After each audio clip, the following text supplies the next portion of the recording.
హరే కృష్ణ భక్తులందరికీ స్వాగతం. ఇవాళ భగవద్గీత క్లాస్కి ప్రార్థనతో మొదలు పెడదాం. అందరూ కూడా ప్రార్థించండి నాతో పాటు. ఓం నమో భగవతే వాసుదేవాయ. ఓం నమో భగవతే వాసుదేవాయ.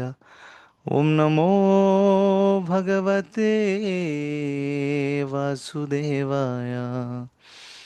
ఓం అజ్ఞానతిమిరాంధస్య జ్ఞానాంజనశలాకయా చక్షురున్మిళితం येन తస్మై శ్రీగురవే నమః.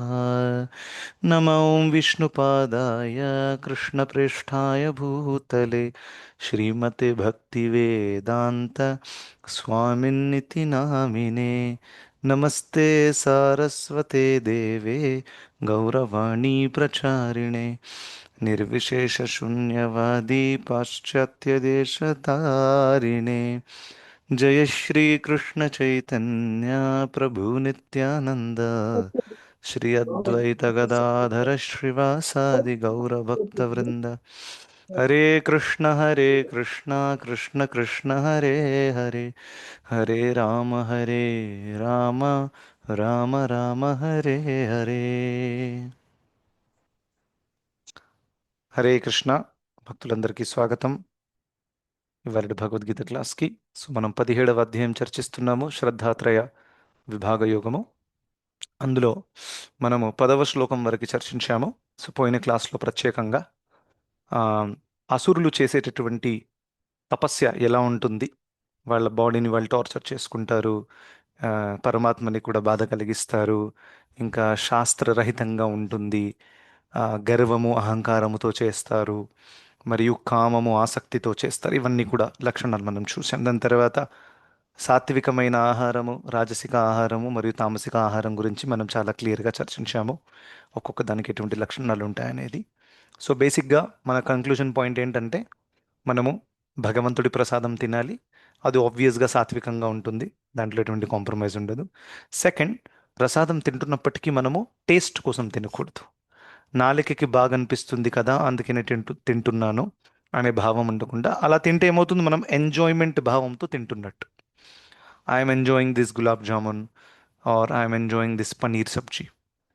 సో కానీ మనం ఎంజాయర్స్ కాము, రైట్? సో మనం ఏ భావంతో తినాలి? కృతజ్ఞతా భావంతో తినాలి. నాకు ఎటువంటి అర్హత లేకున్నా కానీ భగవంతుడు నాకు తినడానికి ప్రసాదం కలిగించారు. ఆ, సో భగవత్ ప్రసాదం మహాప్రసాదే గోవిందే. సో యాక్చువల్లీ భగవంతుడి యొక్క ప్రసాదము భగవంతుడితో సమానము, రైట్? సో ఆ విధంగా ఆ ప్రసాదాన్ని స్వీకరిస్తున్నప్పుడు మనం భగవంతుడితో టచ్లో వస్తున్నాం అనమాట. అంత కేర్ఫుల్ యాటిట్యూడ్గా కృతజ్ఞత భావంతో తినాలి. It is very very important. ఇంకా బాటమ్ లైన్ ప్రాక్టికల్ అండర్స్టాండింగ్ ఏముండాలి, దీని ద్వారా నా శరీరానికి, మనసుకి, ఆత్మకి అన్నిటికీ పోషణ కలుగుతుంది. శరీరానికి అలా కలుగుతుంది కదా, you can't reject that. At the same time మనస్సుకి మరియు ఆత్మకి కూడా పోషణ కలుగుతుంది. మామూలు తిండి తింటే శరీరానికి మాత్రమే పోషణ కలుగుతుంది, ఆత్మకి ఎక్కడ పోషణ దొరుకుతుంది? కానీ భగవంతుడికి పెట్టిన నైవేద్యం తింటే ఆత్మకి కూడా ఒక భాగం పోషణ చేరుతుంది. అది భగవత్ ప్రసాదం తినేటటువంటి మహిమ. హ్మ్. సో ఆ విధంగా ప్రసాదము చాలా చాలా ఇంపార్టెంట్. డివోటీస్ ఇంట్లో నైవేద్యము భగవంతుడికి పెట్టి మాత్రమే తినాలి. So that is a very very important point. దాని తర్వాత ఆ, కృతజ్ఞతా భావంతో పాటు మనము ఇది చిత్తశుద్ధి కోసం నేను తింటున్నాననే భావం కూడా ఉండాలి. This the second point. కడుపు నింపుకోవడం కోసం జనాలు తింటారు జనరల్గా, ఆకలి అవుతుంది కాబట్టి తింటున్నాను. కానీ డివోటీ ఆబ్వియస్గా ఆకలి అయితే తినాలి, అది మనకు తెలుసు. కానీ నా చిత్తశుద్ధి అవ్వాలి. కృష్ణ, మీ ప్రసాదం ద్వారా నా చిత్తంలో ఉండేటటువంటి కామ, క్రోధ, లోభ, మోహ, మదమత్సరములన్నీ కూడా తొలగిపోవాలి. దయచేసి నాకు ఆశీర్వదించండి. ఇది రెండవ మూడ్ అన్నమాట ప్రసాదం తినేటప్పుడు. నాలుక కోసం కాదు, మనము చిత్తశుద్ధి కోసం తింటున్నాం. యోగిన కర్మ కర్మ కుర్వంతి సంగం త్యక్త్వా ఆత్మశుద్ధయే. యోగి ఎవరైతే ఉంటారో తను చేసే కార్యాలన్నీ కూడా ఆత్మశుద్ధయే, చిత్తశుద్ధి కోసమే కార్యాలు చేస్తారు అని కృష్ణుడు భగవద్గీతలో చెప్పారనమాట. So this is the lesson we can learn from food in 3 modes. Okay, ఇప్పుడు భగవంతుడు యజ్ఞాల గురించి చెప్తారు. ఆ, సాత్విక యజ్ఞము, రాజసిక యజ్ఞము మరియు తామసిక యజ్ఞము. ఓకే. సో ఈ మూడు శ్లోకాలు నేను స్క్రీన్ మీద డిస్ప్లే చేస్తాను. శ్లోక నంబర్ 11, 12 అండ్ 13. సో దయచేసి చదవాలనుకున్న వాళ్ళ హ్యాండ్ రైస్ చేయొచ్చు. Let me share my screen. Ananthalakshmi Mataji. Hare Krishna. Hare Krishna Prabhuji, this is Sumana Prabhuji. ఓహో, okay. Sumana Mataji, go ahead. 11, 12 and 13. Go ahead. Okay, Prabhuji. अफलाकाङ्क्षिभिर्यज्ञो विधिदृष्टो य इज्यते यष्टव्यमेवे मेवेति मनः समाधाय स सात्विकः अभिसन्धाय तु మీనింగ్ మీనింగ్ చదివేసే అమ్మా, చదివి ముందుకెళ్ళు. శాస్త్ర నిర్దేశాలను అనుసరించి విధిగా భావించబడుతూ ఫలమును కోరని వారిచే చేయబడే యజ్ఞము యజ్ఞాలలో సత్వగుణానికి చెందినట్టిది. గుడ్. 12th. అభిసంధాయతు ఫలం దంభార్థమపి చైవ యత్ ఇజ్యతే భరత శ్రేష్ఠ తం యజ్ఞం విద్ధి రాజసం. ఓ భరత శ్రేష్ఠుడా, కాని ఏదో భౌతిక లాభము కొరకు లేదా దంభముతో చేయబడే యజ్ఞము రజోగుణంలో ఉన్నదిగా నీవు తెలుసుకోవాలి. Yes, 13th. విధిహీనమసృష్టాన్నం మంత్రహీనమదక్షిణం శ్రద్ధావిరహితం యజ్ఞం తామసం పరిచక్షతే. శాస్త్ర నిర్దేశాల పట్ల గౌరవము లేకుండా, ప్రసాద వితరణము లేకుండా, వేద మంత్రోచ్చారణ లేకుండా, పురోహితులకు దక్షిణలు లేకుండా, శ్రద్ధారహితంగా చేయబడే ఏ యజ్ఞమైనా తమో గుణములో ఉన్నదిగా భావించబడుతుంది. Hare Krishna Prabhuji. Very good. Thank you so much for reading. చాలా బాగా చదివారు. ఓకే. సో ఇక్కడ మనం చూస్తాము, మొట్టమొదటి యజ్ఞము సత్వగుణంలో ఉండే యజ్ఞం గురించి చెప్పారు. సో జనరల్గా ఈ కాలంలో యజ్ఞం అనేది కామన్ ప్రాసెస్ కాదు. సో అందుకనే మనం చాలామంది దీనితో అంత రిలేట్ చేయలేకపోవచ్చు. కానీ ఇన్ ద బైగోన్ ఏజెస్, పురాతన కాలంలో, especially if you go before కలియుగంలో కూడా యజ్ఞాలు ఉన్నాయి చాలా కాలం వరకు. But in the last few 100 years అది కూడా చాలా వరకు తగ్గిపోయింది. People do yajnas only for గృహప్రవేశము, లేకపోతే పెళ్ళి, ఇలాంటి కేసెస్లలో చేస్తారు. బట్ అదర్వైజ్ మీరు శాస్త్రాలలో చూస్తే గొప్ప గొప్ప రాజులు రెగ్యులర్గా యజ్ఞాలు చేసేవారు. ఇప్పుడు వృందావన వాసులే ఇంద్రుడి కోసం యజ్ఞం చేశారు. వాళ్ళంతా ఊర్లలో ఉండేవాళ్ళు అనమాట. సో యజ్ఞం చేయడం అనేది వాళ్ళ జీవితంలో ఒక భాగంగా ఉండింది, ఈవెన్ టిల్ ద్వాపర యుగ. ఒక కలియుగంలో కూడా ఉండింది, కానీ చాలా వరకు తగ్గిపోయింది. ఇప్పుడైతే అసలు లేదు. ఇప్పుడు మనం ఆ గృహప్రవేశం రోజు కూడా చేసేది అదంతా కూడా బికాస్ చేయకుంటే పెద్దోళ్ళు తిడతారు కాబట్టి చేయాల్సి వస్తుంది. అలా ఉంది పరిస్థితి. Otherwise they want to go to you know directly కోర్టులో మ్యారేజ్ చేసేస్తే ఈజీ అయిపోతుంది. అలాంటి పరిస్థితి కూడా వచ్చేసింది అనమాట. ఈ యజ్ఞాలు, ఈ పురోహితుడిని పిలవడము, ఆయన 1 hour యజ్ఞం చేస్తాడు, తొందరగా ఫినిష్ చేయండి పంతులు గారు, ఫొటోస్ తీయాలి, చాలా పని ఉంది అని అంటూ ఉంటారు. I have heard people doing that. So అలా ఓపిక కూడా లేదు యజ్ఞంలో కూర్చోవాలంటే. సో ఆ విధంగా దారుణమైన పరిస్థితి. బట్ యజ్ఞము కూడా 3 గుణాలలో ఉంటుంది. మొట్టమొదటిది సాత్విక యజ్ఞము. సో సాత్విక యజ్ఞము అని అంటేనే ఇక్కడ మీరు చూడొచ్చు, అది శాస్త్రాల అనుసారముగా చేసేటటువంటి యజ్ఞాన్ని సాత్విక యజ్ఞం అంటారు. రైట్. సో మొట్టమొదటిగా విధి దిష్టో. విధి దిష్టు అంటే శాస్త్రాల్లో ఉండేటటువంటి విధి విధానాల ప్రకారంగా చేయడం, అది సాత్విక యజ్ఞం. దాంతోపాటు అఫల ఆకాంక్షిభి. జనరల్గా ఫలాకాంక్ష ఉండేవాళ్ళు ఉంటారు. అఫల ఆకాంక్షిభి అంటే ఎటువంటి ఫలాన్ని ఆశించలేనటువంటి వాళ్ళు, ఎవరైతే ఆశించట్లేరో ఫలాన్ని, అటువంటి వాళ్ళని అఫల ఆకాంక్షిభి అని అంటారు. అంటే జనరల్గా ఒక యజ్ఞం చేస్తే జనాలు ఫలాన్ని ఆశిస్తారు. లేకపోతే ఇంకో ముక్కలో చెప్పాలంటే, వేరే రకంగా చెప్పాలంటే, ఒక ఫలం పొందడానికి కోసం యజ్ఞం చేస్తారు. అలా అని కూడా మనం అనొచ్చు. కానీ సాత్వికమైన యజ్ఞం ఎలా ఉంటుందంటే ఫలం పొందడం కోసం కాదు, కర్తవ్య భావంతో చేస్తారు. శ్లోకంలో చాలా క్లియర్గా రాసింది అక్కడ. You seen, it is done as a matter of duty. Right. So యష్టవ్యం అనేటటువంటి పదాన్ని ఉపయోగించారు. దాని అర్థం ఏంటి? ఇది చెయ్యవలసింది కాబట్టి మేము చేస్తున్నాం. నాకు ఇందులో ఏదో రాబోతుంది, లేకపోతే చెయ్యకపోతే ఎవరో నన్ను తిడతారు, ఖాళీగా ఉన్నాం కదా చేద్దాము, అటువంటి భావం లేదు. ఇది చెయ్యవలసింది, it is my duty to do, ఆ భావంతో చేస్తారనమాట. సో డ్యూటీ భావంతో చేయడము, ఎటువంటి ఫలాన్ని ఆశించకపోవడము, విధిధిష్టో అంటే శాస్త్ర శాస్త్రంలో ఉండేటటువంటి ఆ, విధి విధానాలు పాటించి చేయడము. ఉం?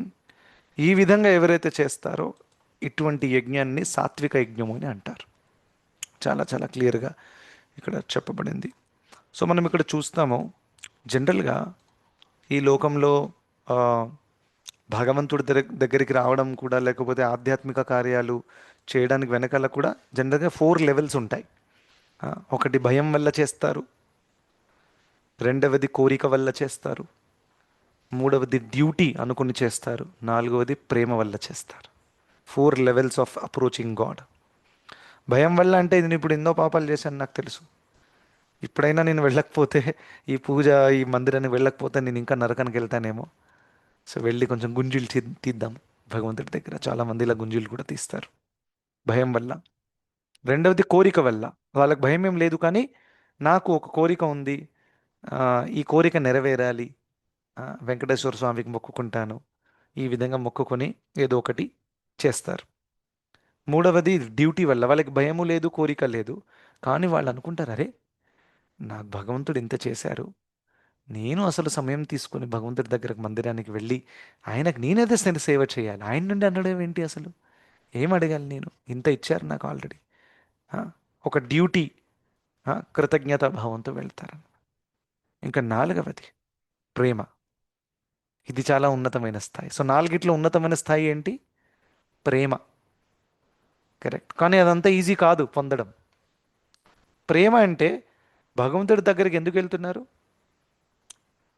ఎందుకంటే ఆయన లేకుండా నేను బ్రతకలేను. సీ ద రీజనింగ్ ఎలా మారిపోయిందో. కృతజ్ఞతలో దేవర్ డూయింగ్ సమ్ అనాలిసిస్, నాకు ఇంత ఇంత చేశారు కాబట్టి ఖచ్చితంగా నేను వెళ్ళాలి, నా డ్యూటీ. అసలు ప్రేమలో రీజనింగ్ లేదు, ఒకటే రీజన్ ఉంది. ఏంటది? కృష్ణుడు లేకుండా నేను ఉండలేను, నేను ఆయన దగ్గరికి వెళ్ళాల్సిందే. And this is the mood of the gopis. So అందుకనే ఆశ్లిష్యవా పాదరతాం పినష్టుమాం అదర్శనాత్ మర్మహతాం కరోతువా. మీరు నా దగ్గర నిలుచుకొని నన్ను అల్లుకున్నా పర్వా సరే, లేకపోతే నాకు అదృశ్యమైపోయి నా గుండె పగలగొట్టినా సరే, కానీ నేను మాత్రం మిమ్మల్ని వదలను. This is the mood of Radharani. గోపికలలో శ్రేష్టమైన గోపి రాధారాణి. ఆవిడ మూడు ఇలా ఉందన్నమాట. అంటే ఎటువంటి కండిషన్లు లేవు. పాదరతాం పినష్టుమాం అంటే నాకు మీ కాళ్ళ కింద నన్ను నలిపేసిన పర్వాలేదు, మళ్ళీ కృష్ణ నేను మీ దగ్గరికి వస్తాను. గోపికలు ఆ విధంగా మాధుర్య రసంలో ఉన్నందువల్ల ఇలా అంటారు. నువ్వు ఎంతోమంది వేరే స్త్రీలతో తిరుగుతున్నావు, లంపటః అనే పదాన్ని ఉపయోగించారు. యథా తథావా విదధాతు లంపటో. నువ్వు ఒక స్త్రీతో ఉంటావా ఎప్పుడైనా? ఎంతమంది స్త్రీలతో తిరుగుతున్నావు, అయినా కానీ నేను మాత్రం నిన్ను వదలను. ఈ లోకంలో ఒకవేళ ఒక స్త్రీ, ఒక పురుషుడు వేరే స్త్రీతో తిరిగితే ఆ వైఫ్ ఉంచుకుంటుందా? ఆబ్వియస్గా ఉంచుకోదు, వాళ్ళు సెపరేట్ అయిపోతారు. Right. But gopis are saying అది చేసినా పర్వాలేదు, కానీ నువ్వే నాన్న ప్రాణనాథుడివి అని చెప్తున్నారు వాళ్ళు. ఇది చాలా ఉన్నతమైన రసము. దీన్ని మనం భౌతిక దృష్టితో చూడకూడదు, ఇదేంటండి అని. సో ఆ విధంగా ప్రేమ వల్ల కూడా వెళ్తారు. ఇది చాలా ఉన్నత స్థాయి. రైట్. సో సాత్వికమైన వాళ్ళు ఏ లెవెల్లో ఉన్నారు? ఎవరు చెప్తారు ఈ నాలుగిట్లో? డ్యూటీ భావం. ఎస్, కర్తవ్య భావం, డ్యూటీ భావంతో వచ్చే, which is definitely better than others. వేరే దాంట్లో కంటే ఖచ్చితంగా బెటర్ ఇది. రైట్. అలా. సో ఇది సాత్వికమైనటువంటి యజ్ఞము ఇలా ఉంటుంది. దాంతోపాటు ఆమ్, ఆ, మీరు కర్మకాండం చూస్తే ఒకసారి, అందులో మొత్తం ఇది కావాలంటే ఈ యజ్ఞం చేయండి, అది కావాలంటే మొత్తం లిస్ట్ ఉంది అక్కడ. It's like a menu. So ఆ విధంగా కాకుండా సాత్వికమైన యజ్ఞం అనేది కర్తవ్య భావంతో చేస్తారు. దీనికి ఉదాహరణ ఏంటి? పృథు మహారాజు, యుధిష్ఠిర్ మహారాజు రాజసూయ యజ్ఞం జరిగింది. ఆయన ఏం ఆశిస్తున్నాడు? నేనేదో గొప్పగా రాజు అయిపోయి, రాజసూయ యజ్ఞం అంటేనే యాక్చువల్గా ఈయనని రాజుగా ఘోషిస్తారు. That is the meaning of Rajasuya yajna. కానీ యుధిష్ఠిర్ మహారాజు మైండ్ మీకు తెలుసు ఎలా ఉందనేది. ఆయనకు రాజు అవ్వాలని ఇంట్రెస్ట్ జీరో ఉంది. అదేదో ఇక కృష్ణుడు చెప్పారు కాబట్టి నేను పరిపాలిస్తున్నాను, కానీ నాకెవరిని ఇక్కడ సింహాసనం మీద కూర్చొని ఇంత డబ్బు హోదా మధ్యలో ఉండడము, జనాలను కంట్రోల్ చేయడము, వేళ్ళ వాళ్ళతో యుద్ధం చేసి చంపడం అంటే ఇష్టం లేదు ఆయనకి. ఎలా చేశాడు ఆయన? కర్తవ్య భావంతో చేశాడు. తన యజ్ఞంలో కూర్చున్నా కానీ ఆ యజ్ఞం నుంచి ఏం ఆశించట్లేదు ఆయన. కర్తవ్యం, ఒక రాజుగా నా కర్తవ్యం నేను చేయాలి. చూసి పృథు మహారాజు కూడా కర్తవ్య భావంతో చేశాడు. 99 జరిగాయి, ఒక్కటి జరిగి ఉంటే కంప్లీట్ అయిపోయేది. కానీ అందులో ఇంద్రుడి మధ్యలో రావడము కాంప్లికేట్ అయింది. అండ్ బికాజ్ ఆయన ఏం ఆశించట్లేదు కాబట్టి ఆ 99 ఫెయిల్ అయినా కానీ దాని అంత సీరియస్గా తీసుకోలేదు. ఆశించి ఉంటే ఏదేమైనా పర్వాలేదు, 100 కంప్లీట్ చేయాల్సిందే. కానీ ఎప్పుడైతే బ్రహ్మదేవుడు చెప్పారో it's okay, don't fight with Indra unnecessarily, immediately he gave up. So ఎవరైతే నిరాసక్తితో ఉంటారో అటువంటి వాళ్ళ ప్లాన్లు 100% వరకు అవ్వకున్నా కానీ వాళ్ళు నిరాశ చెందకుండా రివర్స్ వస్తారు, పర్వాలేదు. ప్రీచింగ్లలో చాలా జరుగుతుంది. యూ స్టార్ట్ అ ప్రోగ్రామ్, లాస్ట్కి ఇద్దరు మిగులుతారు అండ్ ప్రీచర్ బికమ్స్ డిసప్పాయింటెడ్. అరే ఆయన మంచి చాలా ఆలోచిస్తుంది, నేను క్లాస్ బాగా ఇవ్వట్లేనా, ఏం జరుగుతుంది, ఈ ప్లేస్ బాగా లేదా, ఇది లేదా, ఎన్నో అనాలిసిస్ మనం చేయొచ్చు. కానీ అల్టిమేట్గా ఆధ్యాత్మిక జీవితంలో ఏ సక్సెస్ వచ్చినా కానీ భగవంతుడి అనుగ్రహం ఉంటేనే వస్తుంది. సో ఒకవేళ ఒక విషయం వర్కౌట్ అవ్వకపోతే మనం అనుకోవాలి Krishna has a different plan, కానీ నా డ్యూటీ నేను చేయాలి. ఆ భావంతో మనం ముందుకెళ్ళాలి, రైట్? సో అలా ఆ, కర్మకాండంలో చాలా చాలా త్రైగుణ్య విషయ వేద నిస్త్రైగుణ్యో భవార్జున. కర్మకాండంలో మొత్తం ఏముంది? కృష్ణుడే చెప్పారు, త్రైగుణ్య విషయ వేద. త్రైగుణ్య అంటే త్రిగుణాలతో సంబంధించినటువంటి విషయాలే ఉన్నాయి అక్కడ. అందుకనే నువ్వు నిస్త్రైగుణ్యం అయిపో అర్జున, ఈ 3 గుణాలను అతీతుడైపో, విశుద్ధ సత్వానికి రా అని చెప్పారు. ఓకే. సో అలా పృథు మహారాజు, యుధిష్ఠిర్ మహారాజు, ప్రియవ్రత్ మహారాజు, ఎంతెంత గొప్ప గొప్ప రాజులు యజ్ఞం చేసేవారు. వాళ్ళందరూ కూడా ఉన్నత స్థాయిలో ఉన్నారు, వాళ్ళు ఏం ఆశించట్లేదు. దాని తర్వాత రజోగుణంలో ఉండే యజ్ఞము, శ్లోకంలో ఏం చెప్పారు? ఒక భౌతికమైన లాభం పొందడానికి చేస్తారు. ఇది రజోగుణంలో ఉండే యజ్ఞం. ఏం లాభం? ఫర్ ఎగ్జాంపుల్, ద కామన్ లాభం ఎవరైతే ఆశిస్తారో యజ్ఞాల నుండి, అదేంటి? నాకు స్వర్గం కావాలి, రైట్? సో కృష్ణుడు భగవద్గీతలో 2వ అధ్యాయంలో చెప్తారు దీని గురించి. యామిమాం పుష్పితాం వాచాం ప్రవదంతి అవిపశ్చిత వేదవాదరథా పార్థ నాణ్యదస్తీతి వాదినః కామాత్మానః స్వర్గపరాం జన్మ కర్మ ఫలప్రదాం క్రియా విశేష బహుళాం భోగైశ్వర్యగతిం ప్రతి. ఆ శ్లోకాల సిరీస్ చూస్తే ఇటువంటి వాళ్ళు వేదాలలో ఉండేటటువంటి పుష్పితాం వాచాం ఫ్లవరీ లాంగ్వేజ్కి అట్రాక్ట్ అయ్యి అందులో ఉండే విధి విధానాలు పాటించి యజ్ఞాలు చేసి ఏం కావాలి? స్వర్గం కావాలి. తర్వాత కృష్ణుడు ఇంకా డీటెయిల్, ఏం స్వర్గంలో వెళ్ళి ఏం చేస్తావు? సోమరసం తాగుతాను. ఇక్కడ ఆల్కహాల్ తాగితే ఎలా కిక్ వస్తుందో, ఇక్కడ ఆల్కహాల్ ద్వారా వచ్చేటటువంటి కిక్, మరి ఆల్కహాల్ తాగడం తామసికం. సోమరసం కూడా నశ పదార్థమే, కానీ అది సాత్వికమైనటువంటిది, అంతే డిఫరెన్స్. రెండూ కూడా మత్తు పదార్థాలు, కానీ అది సాత్వికం, ఇది తామసికం. But a person wants to go there to enjoy, right? ఈ విధంగా రాజసిక యజ్ఞాలు ఎన్నో ఉన్నాయి వేదాలలో. చూడండి, వేదాలలోనే ఉన్నాయి ఈ రాజసిక యజ్ఞాలు కూడా. ఇవన్నీ కూడా బయటికి వెళ్ళాల్సిన అవసరం లేదు, రైట్? వ్యాస మహర్షి కావాలనే ఇది రాశారంతా. అందువల్లే కొన్ని తిట్లు పడ్డాయి వ్యాస మహర్షికి. ఎవరి ద్వారా? వారి గురుద్వార ద్వారా. ఎవరు? నారదముని. నారదముని తిట్టారు. ఏంటయ్యా, ఆల్రెడీ జనాలలో భౌతిక చైతన్యం ఉంది, నువ్వు ఇదంతా ఆప్షన్స్ ఇచ్చి వాళ్ళ మైండ్ ఇంకా పాడు చేస్తున్నావు. నువ్వు ఇది కావాలంటే, అందమైన భార్య కావాలంటే ఇది చెయ్యి, స్వర్గంలో వెళ్ళి అని లెఫ్ట్ రైట్ తిట్టారనమాట. అప్పుడు వ్యాస మహర్షి చాలా ఆల్రెడీ నిరాశలో ఉన్నారు. ఆ నిరాశకి కారణం తెలియదు ఆయనకి. మీదంగా ఈయన వచ్చి తిడుతున్నారు, డబల్ నిరాశ. ఎసర్ను. సో అలాంటి పరిస్థితి. ఆయన కావాలని రాశారు. ఎందుకు కావాలని రాశారు? ఎందుకంటే జనాలు వేరే వేరే లెవెల్స్లో ఉన్నారు. సో నేను కేవలం శుద్ధసత్వ యజ్ఞాలు రాశాను అనుకోండి, chant Hare Krishna 16 rounds, maximum drop అయిపోతారు. అందుకని మన ప్రోగ్రాంలలో చాలామంది రారు, because this is shuddhasattva. Now you put a board somewhere on the road, ఈ టాప్ క్లాస్ యజ్ఞము జస్ట్ 100 రూపీస్, ఇది చేస్తే మీకు అబ్బాయి పుడతాడు, గ్యారంటీ, అదర్వైజ్ పైసా వాపస్. ఫుల్ లైన్ ఉంటుంది అక్కడ.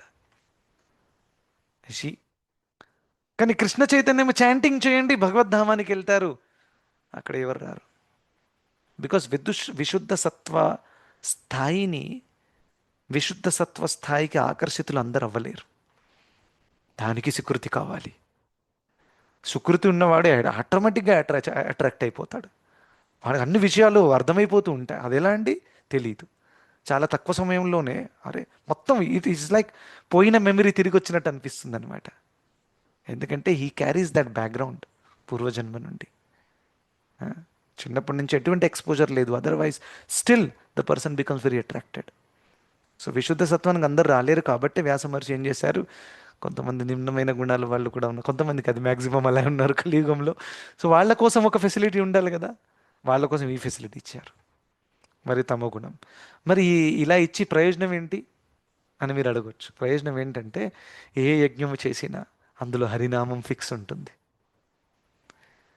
అవునా?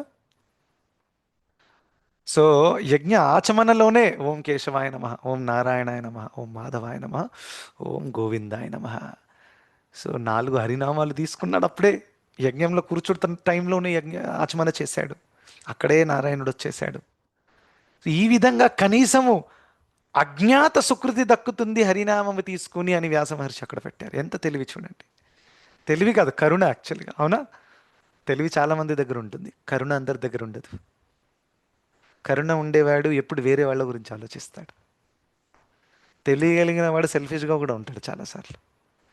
సో కరుణ వల్ల వాణ్ణి ఎలాగో ఉద్ధరించాలని అందులో పెట్టారు. ఏం డీటెయిల్ పెట్టారు? ఈ యజ్ఞంలో, యజ్ఞంలో ఫిక్స్ ఉంటుంది. అది రాజసిక యజ్ఞమైనా, ఇంద్రుడికి యజ్ఞమైనా, గణేశుడికి యజ్ఞమైనా, అందులో ఈ హరినామం మాత్రం ఖచ్చితంగా ఉంటుంది. పూర్ణాహుతి సమయంలో కూడా హరినామం ఉంటుంది, స్టార్టింగ్లో కూడా హరినామం ఉంటుంది. ఆ, సో ఆ విధంగా ఇప్పుడు మీరు చూడండి, గణేష్ ఫెస్టివల్ జరుగుతుంది ఇండియాలో.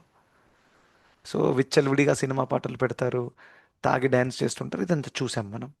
కానీ సాయంత్రం పూట ఆరతి కూడా చేస్తారు చాలామంది. అందులో గణేశుడి పాట ఉంటుంది, అందులో హరే కృష్ణ మహామంత్రం వస్తుంది, అందరు చూసుంటారు. సో అది రాగానే మేము హ్యాపీ అయిపోతాం, ఇదన్నా వెళ్తుంది చెవులో కనీసం. Yes or no? ఎందుకంటే మరి దీనికి శాస్త్ర ప్రమాణం ఉంది. సాంకేత్యం పారిహాస్యం వా స్తోభం హేళనమేవ వా వైకుంఠనామ గ్రహణం అశేష అఘ అని చెప్పారు. అనంతమైన పాపాలు పోతాయి ఎలా? హరినామము ఉచ్చరించడం ద్వారా. మరి కావాలని ఉచ్చరించకపోతే సాంకేత్యము ఇండైరెక్ట్గా, పారిహాస్యము నవ్వుతూ, ఏ హరే కృష్ణ వాళ్ళు పిచ్చి వాళ్ళు మీరు, అందులో కూడా హరే కృష్ణ అనేసాడు కదా, దానికి కూడా లాభం దక్కుతుంది. ఇది అజామిలుడు ఫస్ట్ టైంలో వస్తుంది అనమాట. ఎందుకంటే అజామిలుడు సాంకేత్యంగా తీసుకున్నాడు, ఒప్పుకుంటారా? నారాయణుని పిలవలేదు, కొడుకుని పిలిచాడు. సాంకేతం, అది ఇండైరెక్ట్గా పిలిచాడు. మరి ఇండైరెక్ట్గా పిలిస్తే కూడా బెనిఫిట్ అవుతుంది. సో అందుకనే అన్ని ఏ యజ్ఞమైనా కానివ్వండి, వాడికి ఖచ్చితంగా బెనిఫిట్ దక్కుతుంది. ఆ ఉద్దేశంతో వేరే వేరే రకాల యజ్ఞాలు వేదాలలో రాయబడ్డాయి. ఓకే. సో ఇది రాజసిక యజ్ఞంలో ఉండేటటువంటి లక్షణాలు. ఏంటది? భౌతిక కోరిక తీర్చుకోవడానికి. ఇప్పుడు చూడండి, ఈ పుత్రకామేష్టి యజ్ఞ ఇవన్నీ కూడా రాజసిక యజ్ఞాలే. ఎందుకంటే దీంట్లో ఒక భౌతిక కోరిక తీర్చుకోవడానికి చేస్తున్నాం. దాని తర్వాత ఇంకో లక్షణం చెప్పారు భగవంతుడు ఈ శ్లోకంలో. అహంకారం, దంభంతో చేస్తారు. ఐ థింక్ దంభ అనే పదం ఉందనుకుంటా శ్లోకంలో. అహంకారము దంభముతో చేస్తారు. దాని అర్థం ఏంటి? నేను అందరికీ చూపించాలి నేను ఎంత పెద్ద యజ్ఞం చేస్తున్నాను. హైదరాబాద్ వాసులందరూ వినండి, నేను ఇవాళ గొప్ప యజ్ఞం చేయబోతున్నాను, అందరు చూడండి, ఈ భావంతో. యాక్చువల్గా యజ్ఞం వెళ్ళగానే ఉద్దేశం ఏంటి? చిత్తశుద్ధి. అవునా? ఇది చిత్తశుద్ధికి రివర్స్ అవుతుంది. ఇంకా కలుషితం పెంచుకుంటున్నాం అనమాట. అందరికీ తెలియాలి, ఇలాంటి పనులు కూడా చాలామంది చేస్తారు. సో ఆ విధంగా ఆ, యజ్ఞం అనేది రాజసికంగా ఉంటుంది ఒకవేళ అహంకారం ద్వారా చేస్తే, దంభము చేస్తే, మరియు భౌతిక కోరిక తీర్చుకునేది. సో దీనికి ఉదాహరణ ఏంటి? దక్షుడు. సో దక్షుడు గొప్ప యజ్ఞం చేశాడు. అవునా? మీకు అందరికీ తెలుసు. కొంచెం రీడింగ్ కొంచెం లేట్ అవుతుంది. So Anantalakshmi Mataji, please bear with me just for today. I just want to complete this and then will move head. Okay. Okay Prabhu. Yeah, no problem, thank you. So దక్షుడు గొప్ప యజ్ఞం చేశాడు. ఇంకా ఆ, ఆ యజ్ఞంలో ఆ, ఆ యజ్ఞ సభలో దక్షుడు ఎంటర్ అయినప్పుడు శివుడు తను ధ్యానంలో నిమగ్నమైపోయి తను నిలబడలేదు. దానివల్ల దక్షుడు అఫెండ్ అయ్యాడు. అఫెండ్ అయినందువల్ల వీళ్ళిద్దరి మధ్యలో అంటే మామయ్య అల్లుడు ఇద్దరి మధ్యలో ఆ టెన్షన్ నడుస్తుంది చాలా కాలం వరకు. తర్వాత చాలా సమయం తర్వాత ఒక బృహస్పతి శవ యజ్ఞము చేశాడు. ఆ, దానికంటే ముందు వాజపేయ యజ్ఞం అని ఉంటుంది, అది చేశాడు. ఇదంతా చేసినప్పుడు శివుణ్ణి సతీదేవిని ఇన్వైట్ చేయలేదు, తన కూతుర్ని ఇంకా అల్లుడిని ఇన్వైట్ చేయలేదు. సో ఇక దాని తర్వాత సతీదేవి నేను వెళ్ళాలి అది ఇది అని చెప్పిన తర్వాత వెళ్ళడము ఇదంతా కూడా జరుగుతుంది. సో అప్పుడు శివుడు మంచి బోధిస్తారు, మీరు దయచేసి ఇది ఓపెన్ చేసి చదవండి. శివుడు కన్విన్స్ చేయడానికి ట్రై చేస్తున్నారు సతీదేవికి, ఎందుకు వెళ్ళకూడదో చెప్తాను విను అని చెప్తారనమాట. అది ఎంత ఫిలాసఫికల్ పాయింట్స్ ఉంటాయి అందులో. సో ఆ విధంగా శివుడు తన గురించే చెప్తున్నాడు ఒక చోట. ఆ, నేను సత్వం విశుద్ధం వసుదైవ శబ్దితం, ఇది ముందు కూడా రిఫర్ చేశాను, ఈ శివుడు చెప్పిన పాయింట్. అందులో చెప్తారు ఆయన, నేను కేవలము ఆ నారాయణుడి యొక్క ధ్యానంలో ఉంటాను, నాకు అదే పని ఇక్కడ కూర్చొని. తన వర్జన్, తను నారాయణ భక్తుడని తనే చెప్తున్నాడు. రైట్, ఆ విధంగా. ఆ, సో అలా అద్భుతమైన విషయాలు వస్తాయి. సో ఏం జరిగింది, దక్షుడు అంత యజ్ఞం చేసిన తర్వాత కూడా బికాజ్ ఈ wanted to prove to the world నేను ఎంత పెద్ద యజ్ఞం చేస్తున్నాను చూడండి, అట్ ద సేమ్ టైం దాంతోపాటు పెద్ద మిస్టేక్ చేశాడు. ఒక శుద్ధ వైష్ణవుడి పట్ల అపరాధం చేశాడు. దానివల్ల జీవితం సర్వనాశనం అయిపోయింది, మామూలుగా కాదు. అవునా కదా? సో ఈ విధంగా ఒక వ్యక్తి తను ఎంత షో ఆఫ్ చేసినా ఏది చేసినా కానీ, if you cannot respect devotees and brahmanas, you're gone. So దక్షుడు చేసిన తప్పు అది అనమాట. సో అలా ఎంతోమంది ఎగ్జాంపుల్స్ ఉన్నాయి. దాని తర్వాత తమోగుణంలో ఉండే తపస్య, ఆ, యజ్ఞము.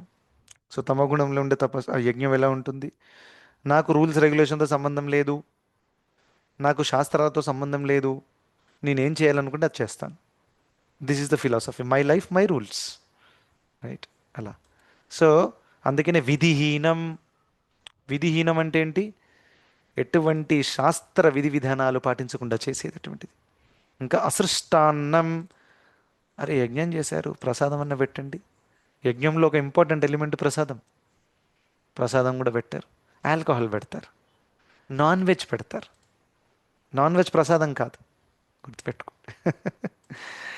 నరకానికి తీసుకెళ్లే ఎలిమెంట్ అది, తినాలనుకుంటే తినొచ్చు. సో ఈ విధంగా అది డిస్ట్రిబ్యూట్ చేస్తారు. He should give prasadam that which is offered to the lord. మంత్రహీనం, ఎటువంటి వేదిక మంత్రాలు కూడా నడవట్లేవు. ఏదో పిచ్చి పిచ్చిగా ఏదో ఎవరో పిచ్చివాడిని పిచ్చుకొచ్చి ఆయన బ్రాహ్మణుడు అనుకొని ఏదో పిచ్చి పిచ్చి యజ్ఞాలు చేసి అందులో ఎప్పుడెప్పుడు పాటలు పెడతారు. మొత్తం కాంప్లికేటెడ్, కలియుగంలో ఇలాంటివి చాలా కనిపిస్తాయి. ఆ, సో దీన్నే తామసిక యజ్ఞం అని అంటారు. అదక్షిణం, ఆ వచ్చేవాడికి ఒక రూపాయి కూడా ఇవ్వలేదు, అక్కడ డబ్బులు సేవ్ చేయడానికి మాట్లాడతారు. మరి ఐఫోన్ కొనుక్కోవాలంటే 1.5 lakh రూపీస్ ఉంటాయి, అక్కడ వెనక ఆడరు. ఆ, ఒక బ్రాహ్మణుడు వచ్చాడు, ఆయన కనీసం ఒక 2,000 రూపాయలు ఇవ్వాలంటే ఎందుకంటే ఒక 200 ఇచ్చేద్దాం చాలు, అక్కడ కూడా. Just imagine. సో అదక్షిణం, దక్షిణ ఇవ్వకుండా, ఇంకా శ్రద్ధ లేకుండా చేయడం, శ్రద్ధా విహితం. That is the word, yeah. శ్రద్ధా విరహితం. శ్రద్ధా విరహితం అంటే ఎటువంటి శ్రద్ధ లేదు కానీ చేస్తున్నారు ఏదో పేరు కోసం, తామసిక శ్రద్ధ. రైట్. సో చాలామంది మూఢనమ్మకాలు ఉంటాయి కదా, ఇవన్నీ తామసిక శ్రద్ధలు, తామసిక యజ్ఞాలలో వస్తాయి. మూఢనమ్మకాలు, దాంట్లో బలి ఇస్తుంటారు, ఏదేదో డ్యాన్సులు వేస్తుంటారు, ఇక్కడ కట్టుకుంటారు, ఏదేదో చేస్తుంటారు, అవన్నీ కూడా ఎక్కడ శాస్త్రాల్లో లేవు. ఆ చేసేవాడికి కూడా దాని మీద శ్రద్ధ లేదు. చూడండి, ఇక్కడ మేము ముంబైలో పుట్టి పెరిగాను. ఇక్కడ గణపతి ఆ, ఇలా స్థాపిస్తారు, వెనకాల కూర్చొని పత్తాలు ఆడుకుంటున్నారు డబ్బులు పెట్టి. ఎవరు వాళ్ళు? అది మేనేజ్ చేసేవాళ్ళు, బయట వాళ్ళు కాదు. ఆ ప్రోగ్రామ్ పండాలు మేనేజ్ చేసేవాళ్ళు అది చేస్తారు. అక్కడ ఆరతి నడుస్తుంది, వీళ్ళు పత్తాలు ఆడుకుంటున్నారు. మరియు పండాల కోసం కష్టపడ్డారు, విగ్రహాన్ని తీసుకొచ్చారు, చందా కలెక్ట్ చేశారు. నో వాట్, వాళ్ళకి యాక్చువల్గా గణపతి మీద శ్రద్ధ లేదు. ఒప్పుకుంటారా లేదా? గణపతి మీద శ్రద్ధ ఉంటే కనీసం ఆరతిలో అటెండ్ అవుతారు, కనీసం ఏదైనా పూజలో అటెండ్ అవుతారు. శ్రద్ధ లేదు కాబట్టి వీళ్ళ పని వాళ్ళు చేస్తూ ఉన్నారు సైడ్, ఆ గణపతి అక్కడ కూర్చొని ఉన్నారు, మన పని మనం చేద్దాం. ఆ, తాగి రావడము, నాన్ వెజ్ తిని, ఇదంతా కూడా చాలా common. We have seen from my childhood. So ఇది తామసికమైనటువంటి యజ్ఞము, దీనికి ఎటువంటి లాభము ఉండదు. సో ఓన్లీ గుడ్ న్యూస్ ఏంటంటే శాస్త్రంలో ఉండే యజ్ఞము ఆ, ఏది చేసినా కనీసం అందులో హరినామం ఉంది కాబట్టి, భగవంతుడి యొక్క వ్యాఖ్యానం ఉంది కాబట్టి దాని లాభం దక్కుతుంది. ఓకే, సో ఇది 3 రకాల యజ్ఞాలు. Thank you so much. Hare